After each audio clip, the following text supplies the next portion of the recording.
वो औरत रो रही थी और अचानक एक नूडल उसकी आंखों से निकल आया। उसने अपने गाल पर गिरे उस नूडल को देखा और हैरान रह गई। उसने इधर उधर देखा और अपनी आंखें मली। जब उसने समझा कि वो सच में उसकी आंखों से निकला है तो थोड़ी हिचकिचाहट के बाद उसने हिम्मत जुटाई और उस नूडल को उठाकर मुंह में डाल लिया। खाते ही उसे अजीब लेकिन स्वादिष्ट महसूस हुआ। फिर उसने एक पूरी प्लेट गर्म नूडल्स बना डाली।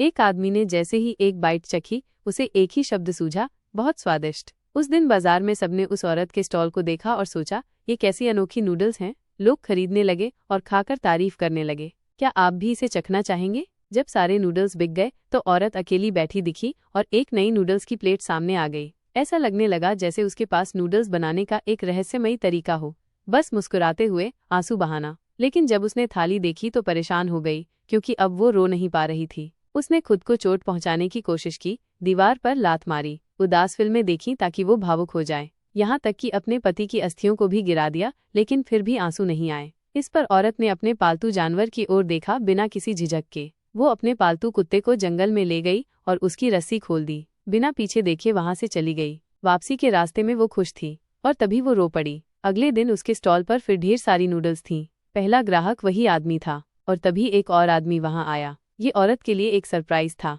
उस आदमी ने औरत में निवेश किया और एक नूडल शॉप खोल दी। अब आदमी ग्राहकों से मिल रहा था और औरत रसोई में नूडल्स बना रही थी। उसकी नज़र एक फोटो पर पड़ी, उसके प्यारे कुत्ते की तस्वीर पर। अब उसमें कोई भावना नहीं थी। फिर उसकी नज़र नीचे खिसकी, दूसरी तस्वीर उसकी दादी की थी। इस बार औरत रो पड़ी। उसकी आंखों से नूडल्स की तरह आंसू गिरने लगे, जैसे एक झरना। ये एक उदास लेकिन गहरी कहानी थी।